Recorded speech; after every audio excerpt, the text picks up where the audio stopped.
ating treasures of Region 12 Trade Expo. Andito po tayo ngayon sa Glorieta with 50 senators. Sila yung mga MSMEs na na-assist po as part natin sa Region 12. Andito po yung group ng ating mga provincial government, Cotabato Province, Sultan Kudarat, Sarangani, and South Cotabato. Dahil ito picture, ano nga ba ang meron sa mga LGUs na ito? Of course, kasama natin yung LGU General Santos City and nakagape din natin ang Congressional Office ni Congressman Ton Anteron na nagsusupport para sa event na ito. So, ang daming programa ng DTI, ayun, binigay tulad na natin para sa ating mga MSMEs. And, andito, 150 lines of product na i-feature natin ready for the market. Ano pong may pagmamalaki ng North Region 12? Yan, meron tayong kape, pinakamasarap na robusta galing sa Region 12. Meron tayong chocolate, meron tayong pinadam, meron tayong prosecutors, anak, and marami pa pong iba. Ma'am, ano po ang suporta ng national government DTI sa Region 12? Ito, bale, binayaran natin ang president, venue, pinapunta natin na MSMEs, wala po silang gastos, meron ng pamasahin nila, pero pagpapadala ng produkto, care off po yan sa Department of Electric. So itong event na ito, Treasures of Region 12, ilang araw po ito? Bali itong araw, mag-last ito hanggang Sunday. So, tama-tama po, November 15 to 17, dito lang po sa Palm Drive and Activity Center ng Glorieta. Baka meron po kayong gustong sabihin or i-imbita sa ating mga manonood kayo? Yan, mga kaibigan natin, mga consumer, mga shoppers dito sa Glorieta, tulungan po natin yung ating MSMEs.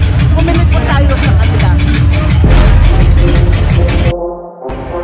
It is my honor, privilege, and of course my great pleasure to declare the Treasures of Region 12 2024 at Trade Expo open.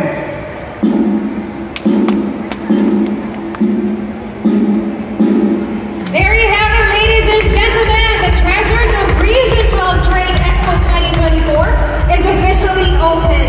May I request our esteemed VIPs to remain on stage? Unahin ko na lang, by the way, the real treasures of Region 12 is people. Palakpakan natin yung taga-Region 12. Ayun. Okay, of course, my courtesy to the representative of our Undersecretary President Tayona, of course, my very good friend, Director Mabo, Luan. Ayun. And, of course, partner natin sa Regional Med Council, Sir Jesse Cruz, Engineer Cruz. My OIC Assistant Regional Director, Rick Rehinio. Also, the Provincial Director of DTI South Cotabato. PD Inan Cabiles of DTI North Cotabato. Of course, ang ating city caretaker, General Santos City DTI, Eddie D. Asis. Saan na si PD An? Ay, andoon. Siyempre si Provincial Director ng Sultan Kudarat, Provincial Director Ann Morales, ang ating mga division chiefs, ang ating regional mancom ng DTI 12, ang ating whole of DTI 12 team, pero hindi lang DTI ito. Partner po natin yung ating mga local government units, our provincial governors ably represented.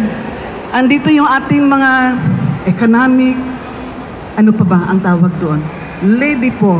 Meron tayong mga local economic enterprise investment officers, trade promo officers, and of course, yung ating mga MSMEs. Andito pala yung ating partner agencies, ang ating PCA, andito yung TESDA, nakita ko earlier, yung ating DOST, at lahat-lahat ng ating mga partners. Magandang hapon po sa ating lahat. Maayong hapon! Ayun. Alam ko sa mga shoppers natin, masaya yung mga Bisaya na nakarinig ng greetings na maayong hapon na itong tanan. Yes. Diba? So, Region 12 invades Glorieta. We are at Palm Drive and of course the Activity Center. Okay. So, allow me to begin my message with a quote from the pioneering industrialist and business magnate Henry Ford, who said, "Coming together is a beginning. Staying together is progress, and working together is success. Ladies and gentlemen, today we will witness once again the potent power of collaboration and its impact on the lives of micro, small, and medium enterprises in Region 12. Ito dahil sa Treasures of Region 12 Trade Expo here at the Glorieta Activity Center. Beyond the empowering consumers mandate of the Department of Trade and Industry, our equally important mission is enabling businesses.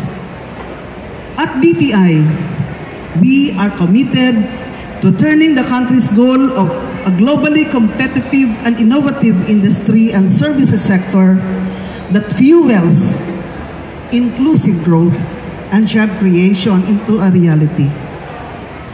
Recognizing the pivotal role of MSMEs in our local and national economy, we dedicate our efforts to delivering technical support that enhances the flexibility, innovation, and competitiveness of our entrepreneurs. In pursuit of our enabling business mandate, DTI 12 proudly spearheads an annual regional trade fair known as the Treasures of Region 12 Trade Expo. Since in inception in 2014 as a local fair, 10 taon na pala tayo, we have proudly established this platform as an integral part of our institutional initiatives, expanding it to reach broader markets. This is why, for the third time, we are bringing the Treasures of Region 12 Trade Expo here in Metro Manila. Of course, our preferred venue is Glorieta. This expo is the culmination of our support for MSMEs following the rigorous participation in capacity building, of course, with product development programs. This year's Treasures of Region 12 marks its 9th installment. Bakit nga ba 9th? Supposedly 10th na, di ba? We have overcome 2 postponements and 1 cancellation due to the Mindanao earthquakes in 2019, the health risks posed by the COVID-19 pandemic, and the cancellation during last year's expo in General Santos City, which was interrupted by another earthquake on its second day. Maalaala natin yon mga MSMEs, di ba? Ka-o-open lang natin, excited tayo for the second day. But hey, early evening, niyanig po tayo. But despite these challenges, our MSMEs have shown unwavering resilience. And andito tayo ngayon, ready and eager to showcase the products dito sa Metro Manila. We are proud to announce that the 2024 Treasures of Region 12 Trade Fair features 50 carefully selected MSMEs from across the region working together toward our goal. Ito po ang target natin na 20 million sales, including cash, digital, and book sales. Yun yung ating target po, Director Mavok. Sige, abangan natin ito, di ba? Of course, in addition to the selling component, the Treasures of Region 12 also includes side and pocket events. Meron tayong business pitching and market matching session to highlight, of course, our collaboration with provincial and city government units across Region 12 and with the institutional buyers here in Metro Manila. These events aim to provide enriching and experiential opportunities for our shoppers and MSMEs alike. Meron po tayong MSMEs, first time po nilang magbenta dito sa Metro Manila. Dahil ito yung opportunity na binibigay natin sa kanila after nila na pagdaanan yung maraming intervention ng Department of Trade and Industry. Of course, I would like to extend my deepest gratitude to our partners for their invaluable support in mounting this event. First time po natin in-enjoy yung ating local government units to mount their own booth, their own exhibit dito po sa side ng Palm Drive. The local governments ng Cotabato Province, led by our able governor, Governor Nana Calino Mendoza, who happens to be the RDC chair ng Region 12. South Cotabato, Governor June Tamayo, Sultan Kudarat Governor Dato Pax Ali Magudadato, Governor Rogelio Pacquiao of Sarangani, the City Mayor Norly Pacquiao of General Santos City, and of course, our lone Congressional District of General Santos City Representative, Congressman Ton Acharon, and kasali ang food panda na partner natin today. Mind you, palakpakan natin itong ating mga partners. The same gratitude is being extended to our guests, of course, our partners from the head office. Hindi ho pwede magka-mount ng event ko, hindi ho kami makipagtulungan sa kanila. And earlier on, we partnered with PIA para naman sa ating press conference. And that's NCR PIA po na nagtulong sa atin. And of course, ang media partners natin na andito ngayon, thank you so much. Maraming salamat sa inyong suporta. To our shoppers, I invite you to support the products of our MSME exhibitors. Every purchase significantly contributes to empowering them, creating employment, and of course, strengthening the local economy. Ladies and gentlemen, welcome to the grandest trade expo of Region 12, the Treasures of Region 12 Trade Expo 2024. To conclude my message, allow me to present to you the Treasures of Region 12 video teaser. Magandang araw at mabuhay tayong lahat.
So as we stand among the diverse offerings of Soksargen, we are reminded of the resilience, creativity, and passion that define the MSMEs in this region.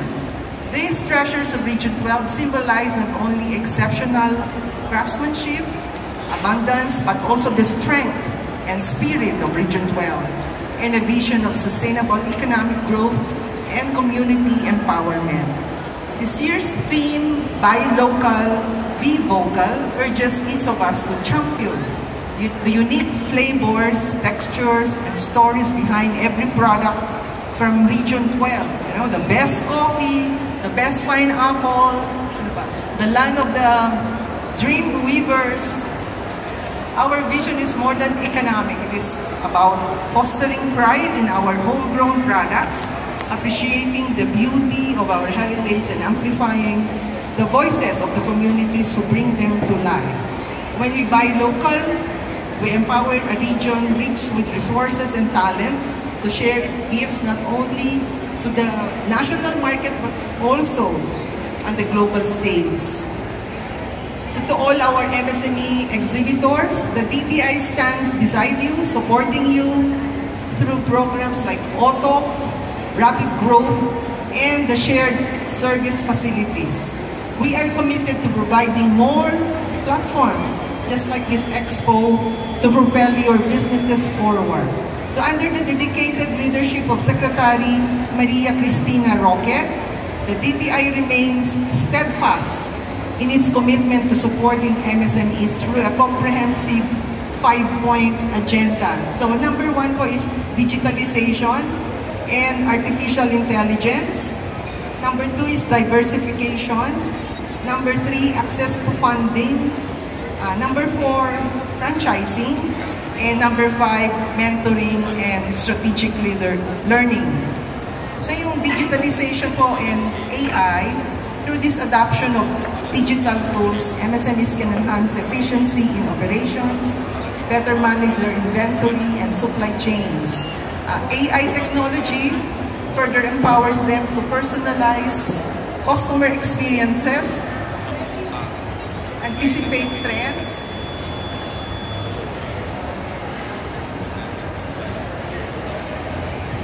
ultimately strengthening their market presence and driving growth. So number 2 po na sa pillars po ni Secretary is diversification.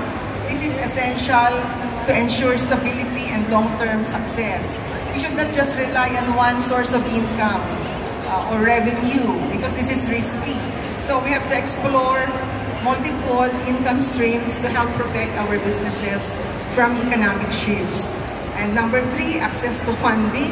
Access to funding is crucial for MSMEs to expand, invest in technology, and meet essential operational costs. Franchising is number 4.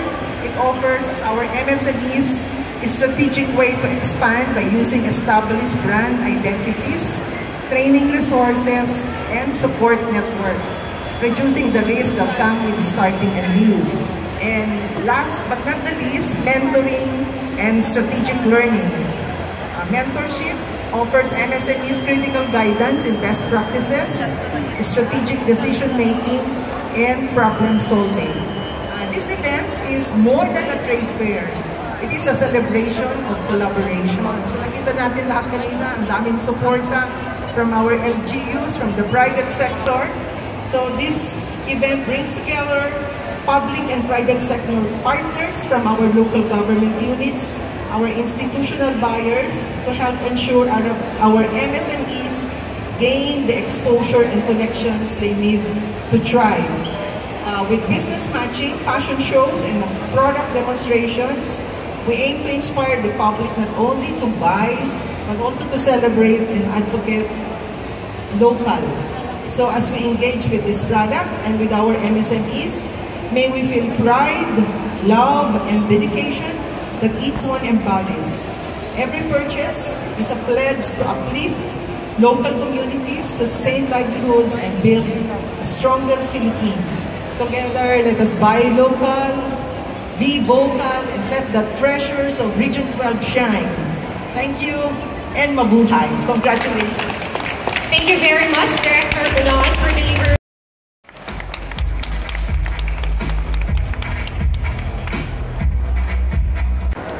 Ako po si Orville Balitok. Hindi po ako taga North Cotabato, pero ako ay may pusong North Cotabato. I am from Ifugao Province, and I'm married to one of the board members in North Cotabato.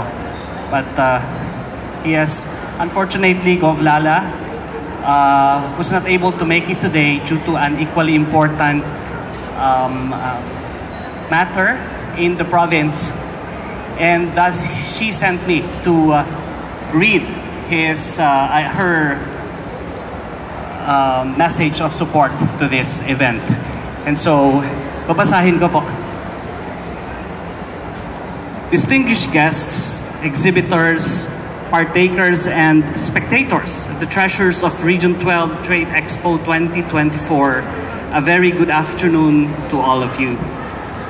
It is with great honor and pleasure that I extend my heartfelt support and best wishes to all participants of this year's Treasures of Region 12 Trade Expo themed Buy Local, Be Vocal. In the midst of these challenging times, the Treasures of Region 12 Trade Expo serves as a beacon of hope and resilience for our MSMEs. It is a reflection of our collective commitment towards economic growth, sustainable development, and community empowerment. I would like to extend my deepest gratitude to the organizers led by Regional Director Flora Politud Gabunales for their dedication and hard work in putting together this remarkable gathering of talents, products, and investment opportunities. To the exhibitors, partners, and attendees of the Treasures of Region 12 Trade Expo, I offer my steadfast support and encouragement. May this event be a source of inspiration, opportunity, and success for all involved. Let us seize the moment to showcase the best of what Region 12 has to offer and pave the way for a brighter future filled with prosperity and abundance. I wish everyone a fruitful and successful Trade Expo.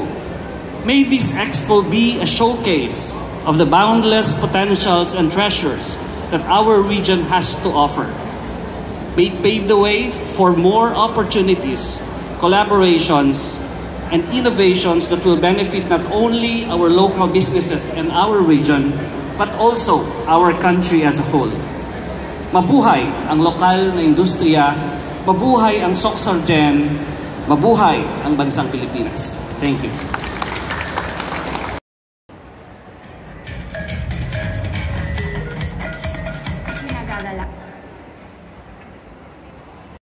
As the First Lady, Madam Jubel Pacquiao, desire to be here.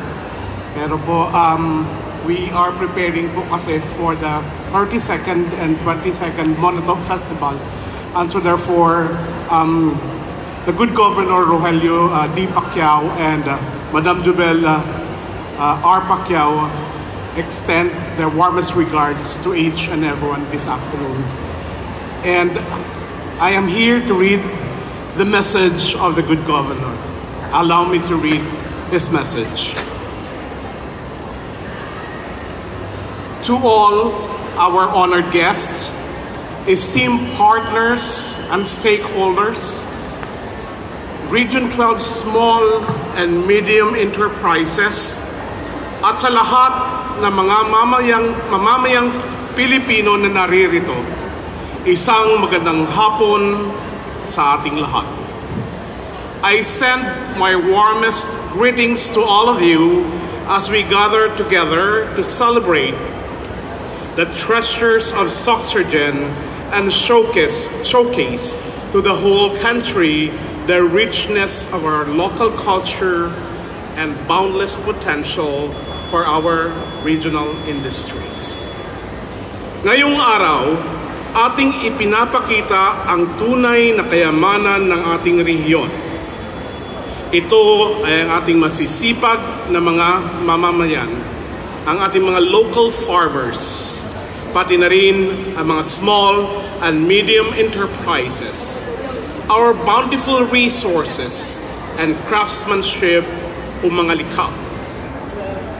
From agriculture to arts, from food specialties to textiles, these treasures are the lifeblood of our communities. They tell the story of who we are and what we can offer to the world. Ang lahat ng mga ito ay produkto ng tiyaga, sakripisyo, dedikasyon at paghubog sa husay ng napakaraming henerasyon. With this, I would like to extend my heartfelt congratulations to all of you, especially to the Department of Trade and Industry Secretary Maria Cristina A. Roque, DTI Region 12 Regional Director Flora D. Politud Gabonales, ma'am, to all the national agencies, local government units of Region 12, and the employees for your tireless efforts. Your dedication and vision are key to unlocking the full potential of Region 12. Yes, and our VIPs. And thank you once again to our official for attending or gracing in this afternoon's press conference, Treasures of Region 12 Trade Expo. So together, let's explore the incredible offerings of Region 12 from a wide array of stylish wearables and home style items to delectable food products crafted by our local entrepreneurs from the Region 12. So I will be your moderator in this afternoon's press conference.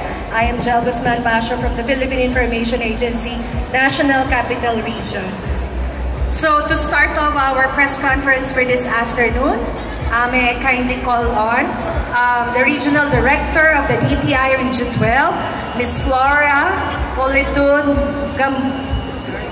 Gabonales, to give you an overview of this afternoon's event. Magandang hapon po sa ating lahat. Maayong hapon sa tuang tanan. Now the Visayans and the Mindanaoans invade Glorieta. Tama ba? Yes, yes. So we are here to present to you what's the best in Region 12. Ito po sinasabi nating Treasures of Region 12. Balik pangatlo na po natin itong pag-mount ng Treasures for the last 3 years. And again, i-introduce lang natin a little about Region 12. O sige. So, ang Region 12 is isang, the Treasures of Region 12 Trade Expo is dinadala natin dito sa Glorieta. So, this is for the 3rd time around. And itong event na ito is pinopromote natin yung ating micro, small, and medium enterprises, yung kanilang produkto, and of course, yung mga services. No? So, ito is supported by the different programs ng Department of Trade and Industry. Meron po tayong One Town, One Product, yung OTOC na sinasabi natin. May Shared Service Facility po tayo, or SSF. Meron din po tayong Rapid Growth or Rural Agro-Enterprise Partnerships for Inclusive Development and Growth. DTI CARP, para po sa mga farmer beneficiaries natin. Of course, negosyo centers. Meron din tayong Malikhaing Pinoy Program and the Coconut Farmers and Industry Development Plan Program. Para po ito sa ating mga coconut farmers. By the way, ang event na ito is suportado po ng ating 4 na probinsya. Provincial Governor Lala Talinio Mendoza, also our RDC Chairperson. Ang ating Governor Rogelio Pacquiao ng Sarangani Province. Of course, Sultan Kudarat, Governor Dato Ali Pax Mangudadato. And ang ating South Cotabato, of course, na Provincial Governor, Governor June Tamayo, and ang ating butihing City Mayor ng General Santos City, City Mayor Lorelei Pacquiao. Kaya manotice natin, meron po tayong pavilion dito sa side ng Palm Drive, dahil dito po natin minamount. Ano nga ba yung andiyan sa 4 na probinsya at isang syudad ng Region 12. By the way, kasama po natin ang Management Committee ng Department of Trade and Industry 12, ang Provincial Director ng Sultan Kudarat, Provincial Director Mary Ann Morales, ang ating Provincial Director ng Cotabato Province, PD Inan Cabiles, ang ating caretaker ng DTI General Santos City, Eddie Diazis, Of course, at my left, kasama po natin ang ating Provincial Director ng South Cotabato, at the same time, OIC Assistant Regional Director Rick Rehinio. And hindi ho pwede kung hindi ho natin kasama ang ating partner sa business sector, Engineer Jesse Cruz, presenting the Regional SMED Council 12. And kasama rin po natin yung mga investment officers ng bawat probinsya. Kaway-kaway naman po ang ating mga investment officers, promotion officers, and tourism officers. All in na po sila nakasama natin today.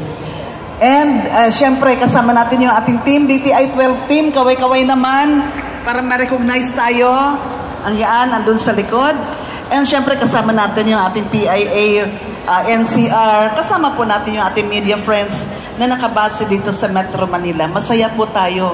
Marami palang Bisaya na part ng ating media team today. So hindi lang po produkto ng Mindanao, hindi lang gawa ng mga Bisaya ang andito, pati po yung ating mga media partners, Bisaya din po. Sige.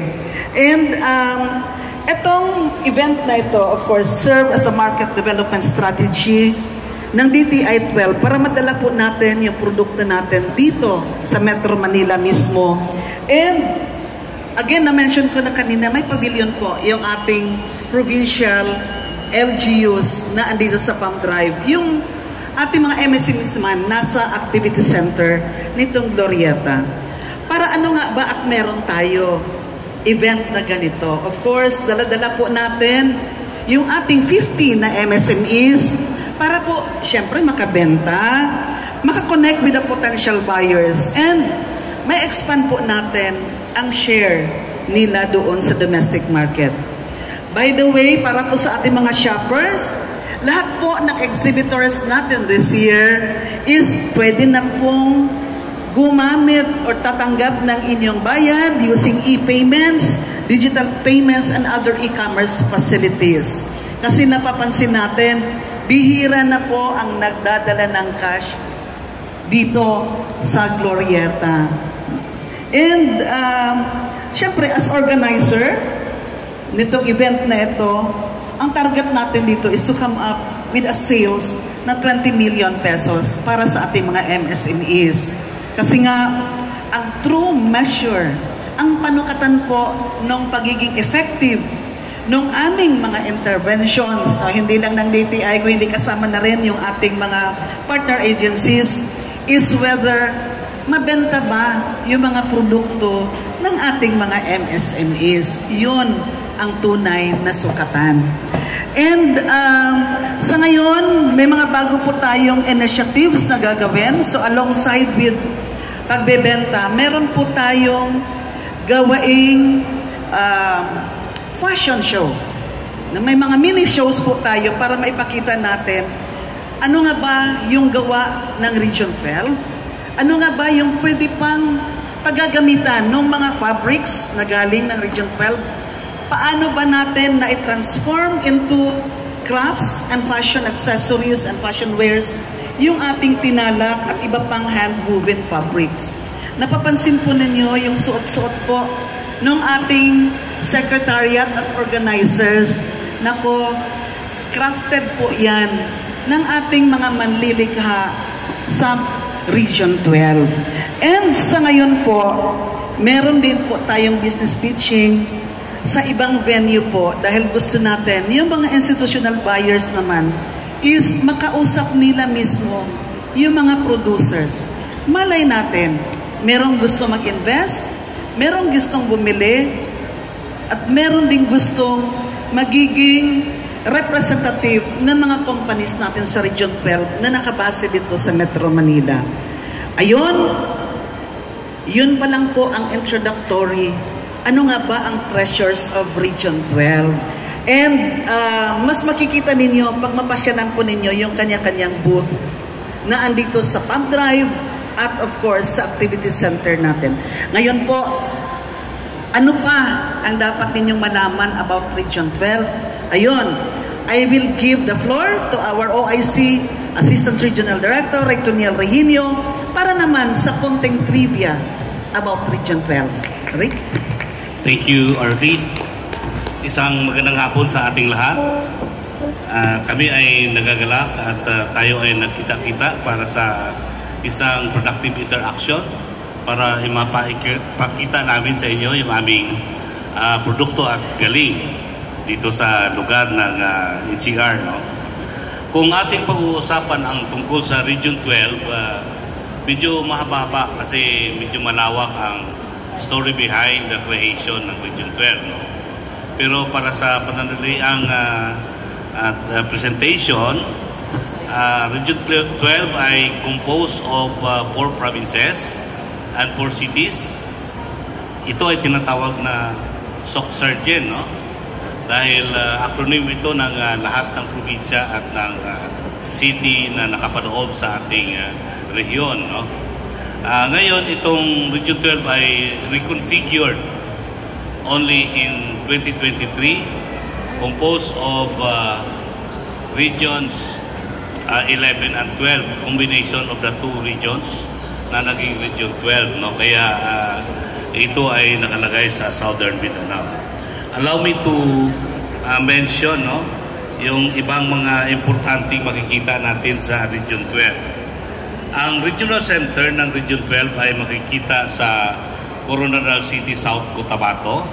Ito ay sa medyo sa center, no, ng ating region. But General Santos is the main center for commerce and industry. No? Aside from being the home of the champion, no, natin si yung ating pambansang kamao, si former Senator Manny Pacquiao, no? Region 12 is also known as agricultural bounty and talented, skillful people who create delectable food, products, and stylish home style and wearable items. Ang Tiyansa naman ay kilala para sa tuna. Kung gusto nyong makatikim at matry yung lahat-lahat ng produkto galing sa tuna, ay pwede tayong pumunta ng General Santos. No? Ang coffee capital of the Philippines is found in Region 12, nasa probinsya ng ating ng Sultan Kudarat. No? Almost 60% of the total production area or production volume of the coffee is coming from our region. No? Tapos ang pinaka-common na coffee doon ay ang Robusta. Kaya nga ito ay tinatawag na our region is being called as Robusta Country. At saka marami rin ang Arabica coffee doon. No? Ang Cotabato Province is kilala para sa cacao at saka yung expensive na civet coffee, no? Kasi marami tayong civet doon na of course they are using or eating coffee na mag-produce ng civet coffee, kilala natin yon, and they are being cultivated in Mount Apo, kasama na rin doon sa South Cotabato na Mount Patutom. Marami din kaming palm oil doon sa Region 12. 43%, no, second with Region 13. And then, second largest din ang aming region ng rubber na makikita ito sa probinsya ng Cotabato. Second from Region 9, no, yung aming rubber industry. And then, second largest din ito ng pineapple. No? Kasi Region 12 is the home of Dole Philippines, kung saan the biggest producer of pineapple in the region. So this is only second from Region 10, no? Na kung saan nandoon yung Del Monte. And then para sa South Cotabato naman, as you might notice, halos lahat ng aming sinusuot ngayon ay gawa ng South Cotabato, no? And ang pinagmamalaki ng aming probinsya is the Tinalak cloth. Kasi dito talaga nag-originate yung Tinalak. And we are now trying to create the image of South Cotabato as the geographic indicator or the source of the Tinalak. Getting the geographic indication mark. Kaya kung Tinalak, South Cotabato po yun. Ano? So dito nagagaling, including other hand-woven products. So lahat kami halos naka-Tinalak, no? Because we are proud to feature our Tinalak cloth. No? Kaya nga, itong Tinalak pala is being done or developed through the design created through the dreams of the weavers, no? Kaya tinatawag yung mga tao na gumagawa ng Tinalak sa amin as the dream weavers. They are weaving the cloth through creating based on the dream that they have taken. No? And then Sarangani province is also known for its coconut and fish industry. At saka ito rin ang kapital ng ating Banamis shrimps, no? The capital of the Philippines for the production of the Banamis shrimps. Kung karamihan sa atin dito hindi nakakaalam kung anong ibig sabihin ng Banamis shrimps, ito yung puting shrimp, sa Tagalog, pasayan na.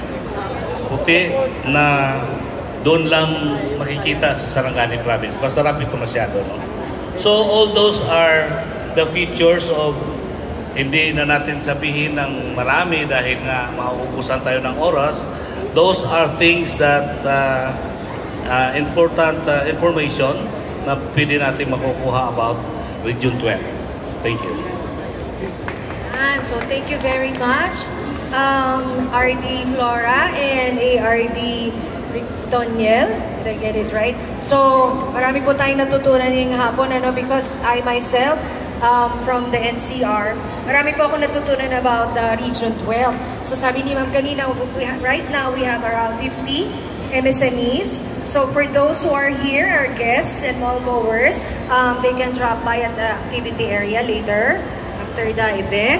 And then, syempre ngayon, sabi nga ni Ma'am kanina na we have the option now of yung e-payment. So very, alam ni Ma'am, dito here in Metro Manila, mostly we're using e-wallet na as mode of payment. And of course, but most importantly is that yung to bring partnership in from the Region 12 dito po sa ating Metro Manila, no? So sabi nga, malayo man, malapit din because of, you know, in support to our local MSMEs. And then kay Sir din, marami ako nalamang trivia kay ARD na yung about yung weaving, no? Because right now, sabi natin, as you can see right now, medyo in ngayon, ano, not just the Filipiniana, but we incorporate also the clothing from the Visayas and Mindanao regions. So it's a very good sense of fashion. Mamaya, sabi ni Ma'am, may fashion show. And then I hope the younger generations here and those yung mga fashion addicts can get an idea of what we're, especially this Christmas season po, no? And sabi pa ni Sir na, ano to? Dream weavers, did I get it right, Sir, no? Yes, because as we all know, very intricate yung designs and the weaving patterns of the those people, our brothers and sisters in Mindanao na ginagawa na it takes time and really love to weave or to create one isang fabric or one piece. So to add on this, no, I'd like to also invite Engineer Cruz, the regional MSMEs for co-chair. Did I get it right, sir? To talk on or to add on our event. Thank you, sir. Good afternoon, everyone. Magandang hapon po. This afternoon, it is always a great privilege to be invited by DTI Region 12 to be part of your advocacy. And what is that advocacy? Your advocacy, our advocacy, and my advocacy, that is to strengthen our MSMEs. Bakit po tayo andito ngayon? To celebrate, support, and showcase the treasures of Region 12. And actually sa Region 12, marami po tayong mga treasures. Nabanggit na po nabanggit na po ng mga ating mga VIPs dito, Ma'am Flora, Sir Rick. Napakarami po naming mga treasures sa Region 12. Pero ako, I'm representing the MSMEs na isa sa mga treasures natin sa Region 12. These are the entrepreneurial spirit of our Region 12. Ito ang mga MSMEs. And as the co-chair of Ma'am Flora, I just would like to invite everyone to visit our trade fair. Nasa likod po, no?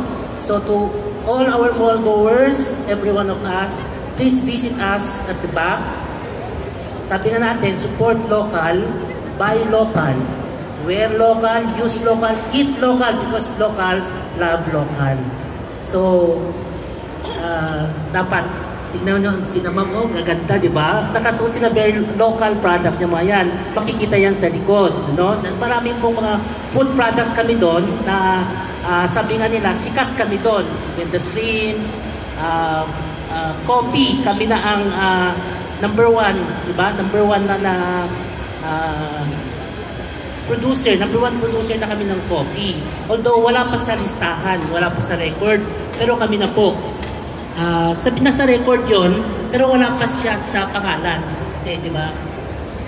Kaya tulungan po natin, no? Na tayo talaga ang number one producer ng coffee. So, ganun pa rin. Nagpapasalamat ako sa lahat. Please support our Region 12 MSMEs. Maraming pong salamat. Thank you very much. Tama nga si Sir, no? We support local, we buy local, we use local, and we also help our MSMEs, diba? At the same time. So ngayon ko lang din nalaman na Mindanao, the Region 12 is now the Robusta capital of the Philippines. Sultan Kudarat, I'm sorry. Ngayon, and alam naman natin, daming coffee houses dito in the mall, inside the mall, and it's also in other areas in Metro Manila. So with that po, we'd like to proceed with the question and answer portions. So our panelists will be available to answer some of your questions. So to our dear media friends, please, you may ask your question po dito sa gitna. Kindly state your name and your affiliation, and then you may be proceeding to your question po. So, yes ma'am. Go ahead po. Good afternoon, everyone. I'm Tin from Today PH. My question goes for anyone. Basically, congratulations for this. This is your many years of helping out our SMEs, no? Basically, how big is your SME in Region 12? Basically, how big is that? Thank you. The situation, ma'am, you're asking? Yeah. The number, the percentage. Okay. All right. Is it more on small SMEs or more on big establishment? How is it like collaborating with each other? Okay, the partnership. Sige, ma'am. Thank you. Sige. True to the national statistics, talaga ang pinakamarami po micro sa atin. Kukunti lang yung small natin na level ng MSMEs, and ang medium natin, micro, small, and medium, mas kukunti po sila. And syempre, gusto nating ipag-graduate, no? Kaya tinututukan natin yung micro, kasi eventually, ang ating indicator na successful tayo doon sa pag-assist is magiging small sila. Yung small, palalakihin natin para magiging medium. And yung mga malalaking kumpanya natin, Dole Philippines, mga fishing industries, fishing sector, sila naman yung nag-a-act as big brother or big sister ng ating mga micros. Kasi itong mga maliliit, ang siya nagsusupply ng mga requirements ng ating mga malalaking kumpanyas. Kaya kahit doon sa mga tuna canning factories natin, yung gumagawa po ng mga pamunas, kung sa Bisaya, trapo, di ba? Oo. Trapo. Yun po ay ginagawa, tinatahi po ng ating mga women sector, kung saan sila naman yung binibigyan natin ng makinang panahe. So, ganun po yung tulungan na ginagawa natin. May mga t-shirt makers na rin tayo, gumagawa ng mga apron, nagre-recycle ng mga produkto ng mga malalaking kumpanya. Kasi, Dole Philippines, may mga packaging material silang plastic. Ginagawa po nila yung eco bags, binibenta. Yung iba naman, na requirements nila, t-shirt ng kanilang mga empleyado, pinapasource out po nila sa mga maliliit. That's why po talagang nagtutulungan. Kung may isang malaking kumpanya, buhay na buhay po ang ekonomiya ng isang bayan. So, sa example natin would be General Santos City. Ang bumubuhay po ng ekonomiya ng General Santos City, ito po yung mga nasa tuna industry natin. Biruin natin, iilang tuna factories meron tayo, diba? So, yung iba, hindi natin nakikita nga masyado yung mga brand ng produkto dahil diretso po sa airport, diretso sa export, diretso sa mga pantalan natin. Pati po yung fresh tuna natin, ina-export po natin sa Japan. Kaya yung mga bumibiyahe po sa Japan, yung mga masasarap na sashimi, mind you, galing po yan sa General Santos City.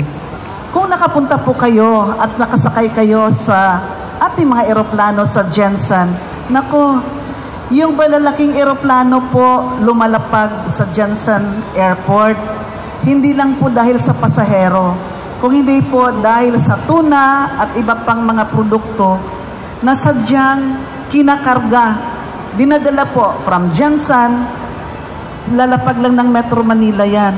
Dediretso po yan doon sa market, Japan, Europe, US, para po yung ating mga fresh products, fresh fish products, is nakakarating doon sa mga market na talagang preskong-presko po. No? So, ganun. Yung iba nagtataka, bakit may malaking pal lumalapag sa Jensen?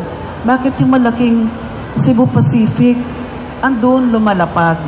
Ayan po ang reason bakit buhay na buhay ang ekonomiya ng Region 12. Dole Philippines, binubuhay niya po ang munisipyo ng Pulumulok at Tupi, pati Surala. Dahil yun ang base ng plantation nila. Workers are employed, farmers natin may trabaho, pati mga fabricators, supplier ng abono, supplier ng manpower, andoon po. That's why, again, kung meron tayong mga malalaking kumpanya, sila yung katuwang natin po para mabubuhay yung ekonomiya ng Region 12. Thank you po. Wow, thank you very much, ma'am. Yes, sir. Parang additional input lang po. Actually, according to the latest survey of the Philippines, 99% are MSMEs compared to only 1% of the big or small companies. Actually, 2 months ago, we attended the MSME Resilience MSME Forum, Sir Rick, right? So, sabi na, MSMEs are 99% compared to only 1%.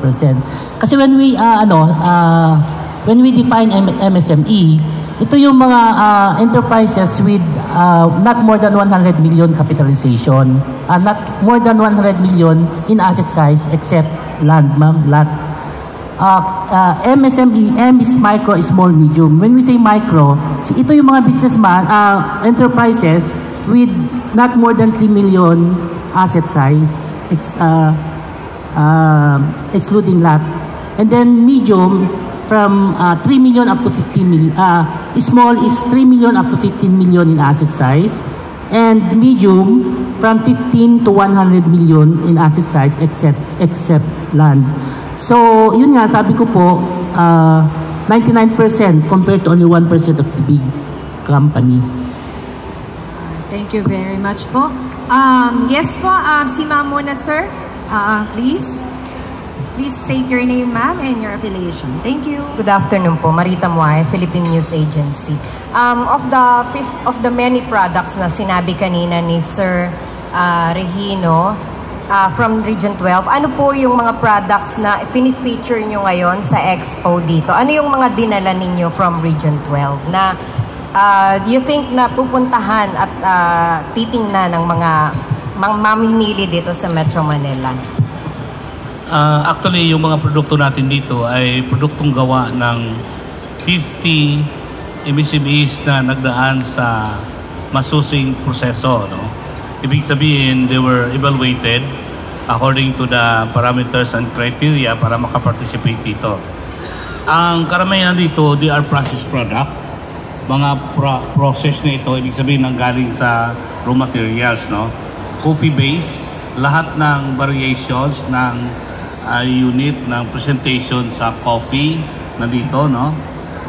Because we know for the fact that coffee are coming from the green coffee and then they are being roasted, ground, and presented in a different manner. Kakao, no? Ang kakao naman, marami kaming kakao din doon. And chocolates, no? Marami tayong chocolate na makikita dyan. Most of them are dark chocolates. And then coconut base, kasi we are along the beaches, yung mga white beaches ng Sarangani. They are grown with a lot of coconut palm, na yung produkto galing sa coconut, marami na ito, no? Kaya makakita siguro kayo mamaya ng isang fresh na coconut that is being packaged and export ready. Pati na yung process ng mga coconut dyan, hindi na natin maisa-isa ito. And then tuna products, as we mentioned, tuna is Densan is the tuna capital. So mayroon tayong mga processed tuna doon. Gawa ito ng mga micro, small and medium na enterprises. Hindi ito gawa ng mga large companies, no? Because the large companies are transporting their products outside of the country. Pero yung mga maliliit na negosyante, nakagawa rin sila ng mga processed product, no? Na dito makikita natin ngayon, no? Tuna, and then kakao, as I mentioned earlier, mga process na mga like mango, nandito yan, no? Processed product. Yung ating handicraft, yung iba-ibang presentation ng handwoven products, tinalak, as I mentioned, is the product that we are being proud of. Kasi doon talaga nanggaling ito. Kahit na saan ka makakita ng tinalak, it is originated in South Cotabato. Mayroong ibang tinalak na galing siguro sa ibang lugar, but the original source of tinalak is South Cotabato. So yung ating mga inaol dyan na pwedeng mabenta or mabili ka agad, they are handwoven. Ibig sabihin, they were crafted according to the discriminating process ng ating mga gumagawa dyan. At saka iba-iba pa, no? We are encouraging the potential buyers, mga household na pupunta dito, to find time to look at our products that are being displayed in the activity area. Thank you po. Sir, ma'am, kanina nabanggit ninyo na marami ng products na ine-export from Region 12. Aside from tuna, coffee, ano pa yung malalaking exports from the region, and gaano siya kalaki in terms of national scope, and then ano yung mga bansa na pinakamaraming ine-export from your region? Thank you po. Before kay RD, as I mentioned earlier, pineapple is one of the popular product in our place, no? And then ang pineapple, nagagaling yan sa mga produce ng ating mga maliliit na producer and being bought by the large company. And then they are presented in a fresh or processed product. Dehydrated juices, fresh products are being distributed. Malaki ang scale nito dahil second largest in the country, pineapple, no? Pati yung mga isda natin dito, fish products, they are also processed in different, may mga vacuum pack na mga products tayo dyan, bangus, shrimps, tsaka tuna, of course. Yun ang mga malalaking produkto na pwede nating masasabi na nagko-contribute doon sa export economy ng Region 12, no? Hindi lang ito Region 12, but also because we cannot discount the supply chain, value chain distribution, no? Ibig sabihin, exchanges of players in the industry, pati Manila players affected yan, no? Because they are trading the products, bringing the products from our region to the Metro Manila capital and then transporting it outside the country. Madagdagan. Thank you so much. So para naman sa produkto ng Region 12, tayo po ay exporter ng coconut milk, panggata po. coconut oil, activated carbon. Ito po yung galing sa bao, uling, yung ginagawang uling, yun. Meron din po tayong mga bottled canned bangus, pati fresh na bangus, smoked fish, meron tayo. Yung mga fish products, salmon, tuna, ano pa ba, bangus na frozen, na-export po natin. May mga fresh fruits din po. Mind you, yung papaya na solo papaya, galing po yan sa Region 12, galing South Cotabato po yan. And pati na po yung durian, hindi lang po galing Davao yan. Yung nabibenta sa Davao na durian, galing din po North Cotabato. Pati na rin po yung pomelo. That's why makikita nyo sa booth ng North Cotabato, may fresh pomelo po tayo. May mangga din po tayo na fresh. And of course, may dried mangoes na rin tayo. Meron din po tayong cocoa sugar, meron din po tayong VCO, at marami pa pong iba.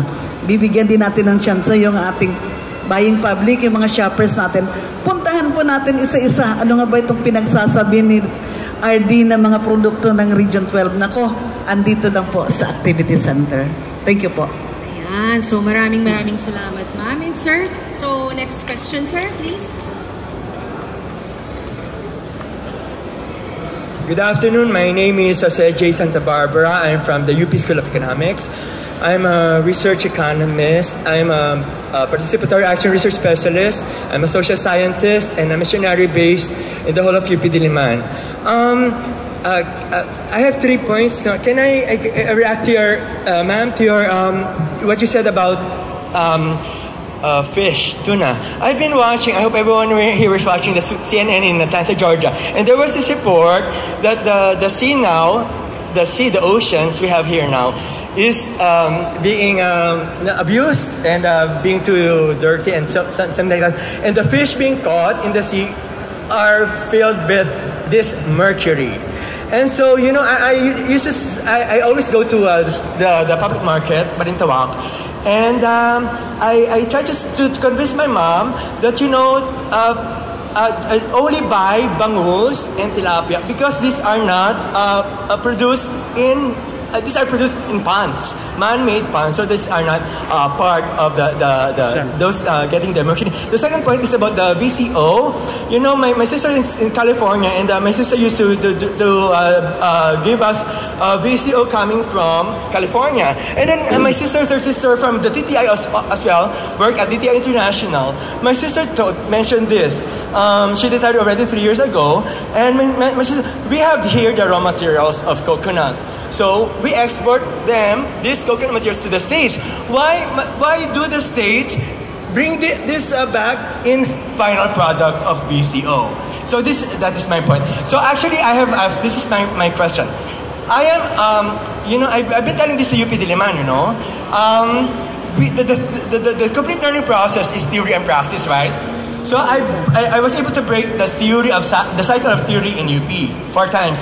3 times happened this year, and the first time was in 2010. I told this, the UP is basically theory. You know, I was talking with this professor, if you know Felipe Medalla. He was another director general during ERAP time. And when ERAP exited, those appointed exited as well. So Medalla joined the faculty of Econ. So I was talking to Medalla this. The theory and practice, you know, there's this export theory. I mentioned the theory. I mentioned the book. It's International Economics. The author, Kindleberger and Lindbergh. And then I mentioned the theory. The theory is this. It's totally wrong here in the Philippines. The theory is this, the book. It says there, for us to export a product, for example, we export mango. We, the domestic consumer, should consume it first. That's a theory. We Filipinos, we being first-class citizens, itong local consumers na natin, na ang panlasa is talagang Pinoy. That's why kung makikita po ninyo, itong gawa po dito ng mga produkto, is talaga nakamit po yan ng food safety requirements natin. Hindi ho natin dadalhin dito yung mga produkto na hindi ho pumasa. Kasi every Filipino deserves the quality ng produkto na nararapat, especially for human consumption. At saka itong ating mga produktong gawa ng ating mga crafters, kung ano po yung ginagawa nila dito, kung ano po yung andito ngayon, yan na rin po yung produkto mismo na ine-export nila, lalong-lalo na dahil hindi rin ho natin talaga nauubos bili, no? Hindi na nabibenta lahat dito sa domestic market. Yung iba pong tagalabas, gusto din pong makabili ng mga local products. Why not? Pero ito pong ating mga companies, may mga companies kasi tayo na talagang sadyang na-establish para po sa export market. Kagaya nito nasa EPSA po natin. So yung Export Processing Zone Authorities are established para magkaroon ng produktong talagang sadyang pang-export. Yung atin po, for Region 12, may produkto po tayo na sadyang pang-export dahil hindi ho kakayanin ng Pilipino i-consume yung mga pinya, yung mga papaya na andito ngayon sa atin, kaya binibenta natin sa labas. Just the same quality po. Siguro, ang sinasabi nating reject, yun po yung off sizes. Kasi may standard size po na binibenta natin sa export market. Kasi kung sobrang malaki po yon, hindi na siya efficient kung ipack po natin. That's why, yung mga naiiwan pong papaya sa Region 12, yun po yung medyo may sobrang matured, hindi na po aabot sa market, mahihinog na po sila. So yung sinasabi nating reject, hindi po dahil masama ang lasa. Sa sizing lang po sila nagkakatalo. So, yun. And, by the way, yung pinopromote po natin sa export, again, may mga kanya-kanya requirement kasi yung ating buyers. Sa example lang, yung mga Jewish po natin na target market, kailangan po may kosher na certification. Yung may andoon naman po sa Middle East, mga Muslim countries natin, halal naman po yung kanilang nare-require. So, kanya-kanyang market may kanya-kanyang requirement. Pero, magkagayon pa man, kahit po sa domestic market, pinapakomply pa rin po natin sa mga food safety requirements yung ating mga produkto. Yes, sir. Dagdag ko lang, no? We are thankful for mentioning about the different business models, no? Pwede natin matingnan yan isa-isa, and then we will select which model is effective and efficient in the particular location we have, no? Kung malaman natin yung theme ng ating exhibit today until this Sunday, ang theme po natin ay buy local, be vocal.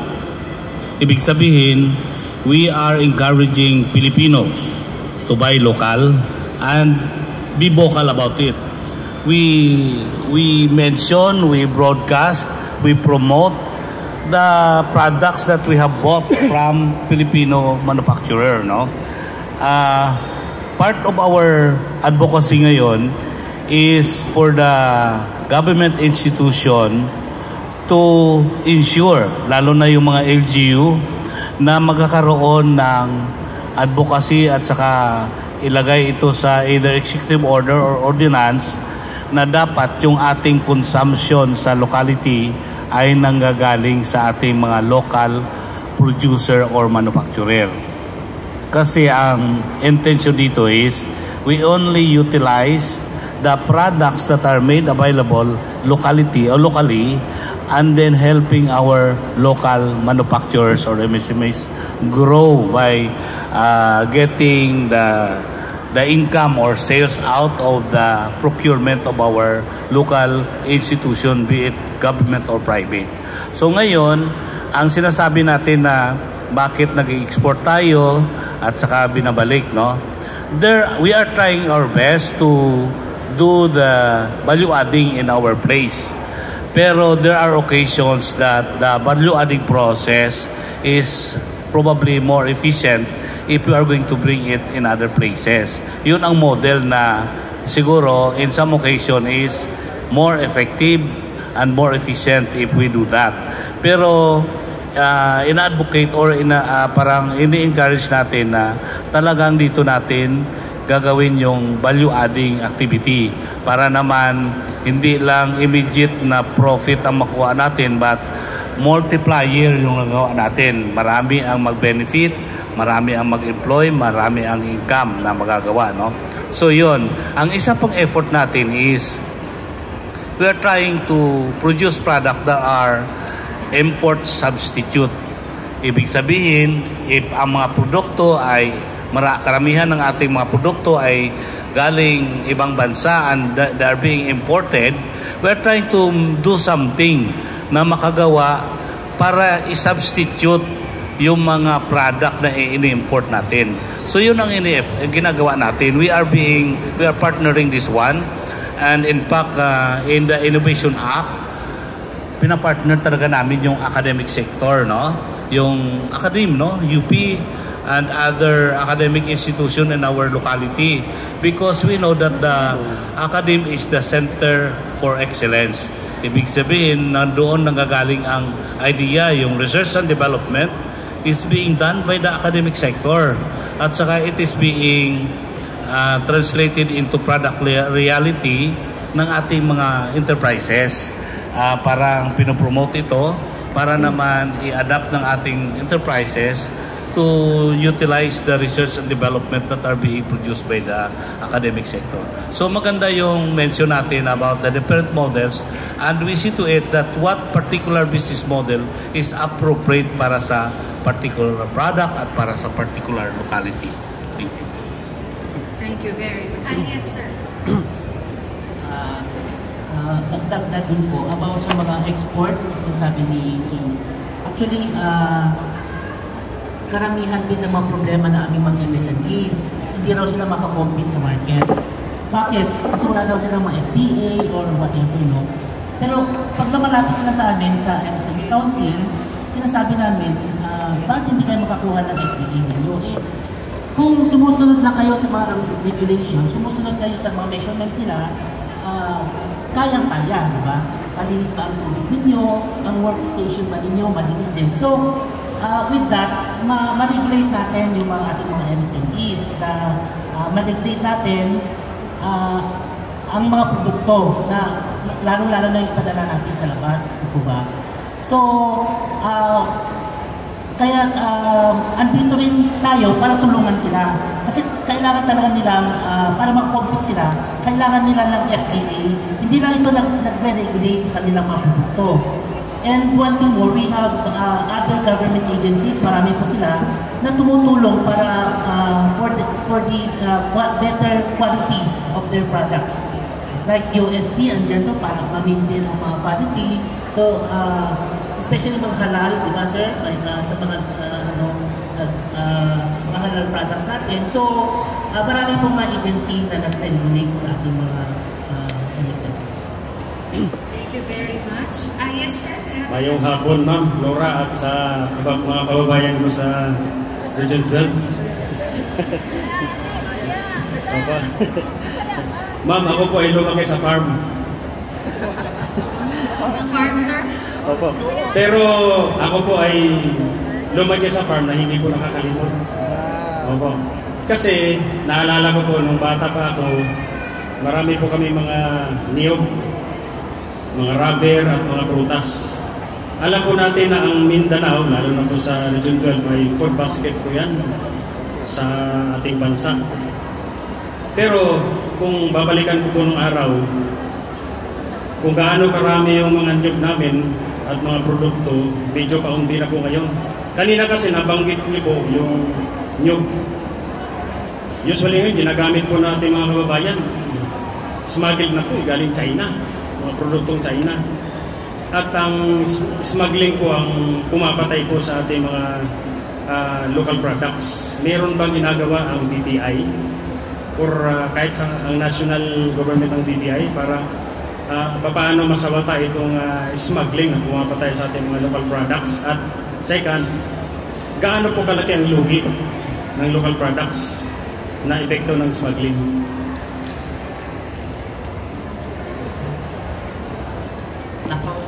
Smuggling ang issue.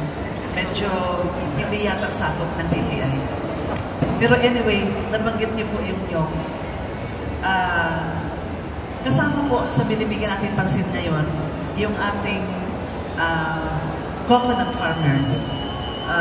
May batas po na naisagawa para po magamit na natin yung coconut levy. So, the other year, 2022, naisabatas po ito. And sa ngayon po, ang Department of Trade and Industry is naatasan na magpo-promote po ng produkto galing sa niyog. That's why meron po tayong display. Ito pong nasa gitna, CFIDP po ito na booth. Kasi produkto galing sa niyog po yan. Ang PCA, ang partner po natin, DOST, kasali na po ang TESDA, para po matulungan natin yung ating coconut farmers. So, lahat-lahat po na produkto na pwedeng magawa out of coconut, andyan na po sa ating booth. Pati po yung mga crafts, galing po sa mga coconut, ano gani yung tawag po? Inang bagon. Kanang bagon ba? Ako po siyang di-ay. Bao. Oo, bao. Sige. Coconut shell ay, oo. So, may mga craft po tayo galing sa coconut shells. And para naman po doon sa mga prutas, ang pinapapromote talaga natin is pinoprocess po natin para magiging longer po ang shelf life niya. Kasi sa ngayon, medyo may problema pa po tayo as far as transporting fresh produce galing Mindanao papunta rito. Kasi kung i-track naman po natin, bubog na yung ating mga prutas bago makarating sa Metro Manila. Ang pwedeng gawain para hindi yung mabubog, ikarga po natin sa aeroplanos, yun po yung nakapamahal sa prutas dito sa Metro Manila. Yun po yung pamasahe ng ating prutas. But again, yun po ang tinututukan ng Regional Development Council natin sa Region 12. Maaayos po natin yung ating pantalan sa General Santos City. Maaayos po natin at mapa-operate ang Lang Airport.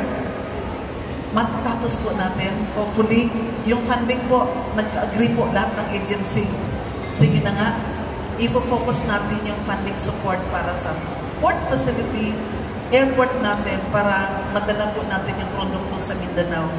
Dito, sa Metro Manila at sa iba pang mga market, para po kung ano yung meron bountiful doon sa atin sa Mindanao, madala po natin dito sa kung ano dapat ang hitsura niya. Dapat presko-presko po siya. And para naman po sa iba pang mga produkto na gawa natin, talagang kumbaga yung product development, proper packaging and labeling, yun po ang binibigay natin para again kaaya-aya po at gusto kong bilhin ng ating mga customer yung mga produkto na gawa. Hindi lang po yan DTI Region 12, lahat na po kami sa Department of Trade and Industry, yun po yung tinututukan namin. And marami na po tayong batas na na-in-act. May one town, one product po tayo, suportado na po natin yung talagang produkto. That's why, kung napapansin ninyo, lahat ng regions may manner products. Kaya kami binabandera talaga namin tuna, kape, pinada, tsokolate, galing sa kakao. Kasi nga, yun yung produkto na may competitive advantage tayo. And pinagmamalaki natin. Hindi na tabliya ang produkto na to na pwede ra himuong, ano sabi, katong ilugaw gani, champurado. Meron Champoy gani. Sige, naanagin tayo chocolate. Dark chocolate, andyan po, galing po sa ating mga chocolate makers. Ang galing din yan sigurado sa cacao beans na talagang ginro sa Region 12. Yes po. Thank you. Yes. Isa ka ma'am. Isa rin sa pinaka-concern ko kasi nung maliit pa kami, ang North Cotabato, sagana po yan sa mga Milo. Musang yun sa Tagalog. At ang puko ng Milo, yun ang pinakamasarap. Sir, no? Correct me if I'm wrong. Pinakamasarap yun na gawing kape. Ngayon, kayo sa DTI or with partnership with other like DA, meron ba kayong plano na mag-cultivate ba ng mga farm na isama na yung mga Milo? Actually, that is reality na yung coffee na sinasabi nilang Cebet coffee, talagang mahal yun. At saka sabi nila masarap yun, ano? Dahil nagdaan yun sa tiyan ng Cebet. Ano ba ibang tawag na Cebet? Musang. Alamin, no? Sa Ilonggos, Singaro. Masarap yan, no? Pero ang reality nito, ganito. Bakit masarap? Because yung kape na kinakain ng Musang or ng Cebet are only matured coffee. Matured. Hindi yan sila kumakain na kape na yung hindi luto, hindi ripe, matured. So pag matured ang coffee, kahit na nagdaan yun sa tiyan ng paglabas niya, kape pa rin yun. Ang natunaw yung balat ng kape na medyo matamis. Kape pa rin yun. Walang chemical transformation na nangyari doon.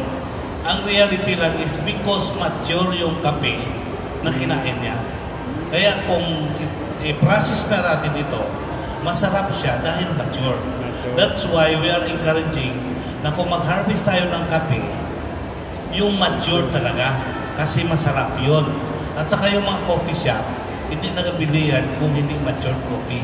Kaya masarap ang kanilang kape. Unlike doon sa kape ng ating mga ninunong in the past, na yung kape, pag may pula-pula na yan, saka ginaganyan na lang lahat, combination ng mature at saka immature kape. I-dry yan at saka i-galing at saka i-lutuin, medyo pait-pait pa. At saka ipuga. Pagkagaling yan, medyo maraming pa yan pa. Ipasok yun sa medyas na 1 week na naraman. Tsaka ipuga doon, may pait-pait yun, di ba? Buti lang kung medyas. Pagkaminsan, underwear. Joke lang yun. Yun ang reality ng Mino. Pero ganito, talking about culturing the Cebet, mayroon tayong concern dyan. Kasi maraming environmentalist ngayon ang medyo maingay about utilizing Cebet as part of the production in the coffee industry. So mahirapan tayo ngayon na isali na yung Cebet dahil marami na ngayong advocates dyan na nag-question yung pagsali ng Cebet na part ng sa marketing strategy natin. That's why medyo hindi posible yung sasabi natin mag-proliferate or magdami yung Cebet or Alamid coffee. Yun. Gusto ko lang itong makulit-kulit doon sa yung important, yung yung tanong mo kanina. Smuggling. Yung maraming products na nagapasok through backdoor, ano ba yun? Smuggling. Smuggling, okay, smuggling. Actually, wala kaming say directly about sa smuggling kasi hindi naman namin trabaho yun ng ibang institusyon ng government entity. Pero indirectly, mayroon din kami contribution doon para ma-minimize yung smuggling operation. Kasi hindi naman talaga natin maiwasan na mayroong importation of the products. So yung importation ng product, we make sure that the product are conforming to the standard imposed by the government. Kaya yung produkto, bago siya makapasok, sinisiguro natin na magkaroon siya ng parang registration and conformance with the standards that is being imposed by our Philippine Standard, Bureau of BPS under the DTI yun, at saka tinatakan niya ng import commodity clearance. Ngayon, kung smuggled ang product, malaki ang chance nito na walang ICC yan. Kaya kung walang ICC yung produkto mo, i-confiscate namin yan at saka i-penalize ka pa. Kung ilang produkto yung nakikita namin doon, aside sa kukunin namin yan sa bodega mo, magkakaroon ka pa ng bayad. So that is indirect contribution ng opisina namin para masawata itong smuggling operation. Pero kung magpantay kami dyan sa mga entry points, hindi namin ginagawa yun. Pero partly, nagko-contribute din kami para hindi magkwento smuggled goods dito sa ating bansa. Lastly, sir, ilang coffee po ang pinopromote natin ngayon ilang klaseng kape mula sa Region 12? Robusta country ang, di ba, ang region, marami talaga yung Robusta.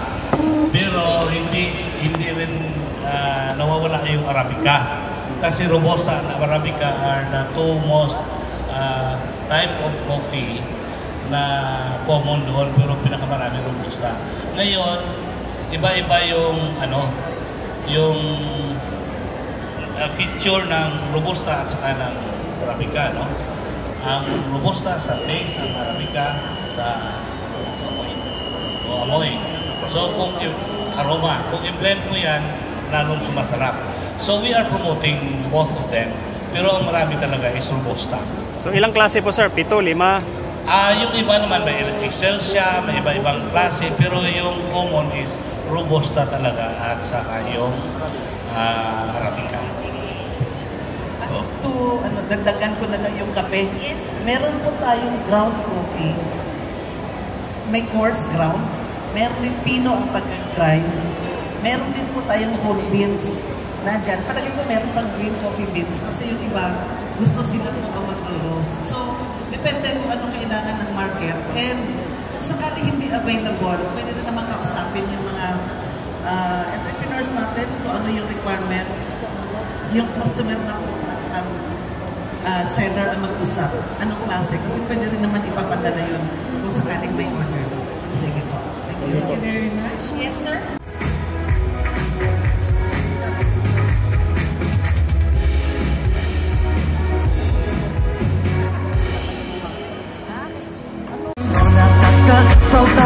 Treasures of Region 12 Sigurado tatapong ito sa quality product for you and me. Our friend from sorry.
Boss, Manubo no, Manubo. Tiboli po, sir. Tiboli, South. South.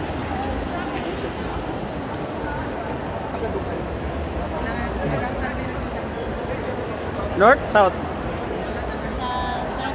Sarangani. Kababayan ko sa North Cotabato, Sarangani. Pumunta pa ako sa bahay nila, tumira pa ako doon.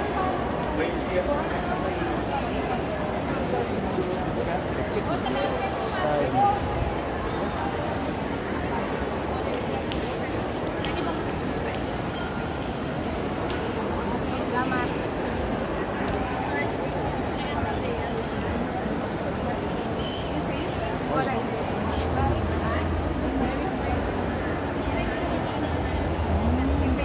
South po, North? South 600 daw. Anong tribe po? Tiboli. Wow. Magkano po yung mga ganito, earrings? 100. Itong ganito? 100, may 150. 150. May 200. Yun, from South Cotabato, Tiboli. Okay. Sila po yung may-ari ng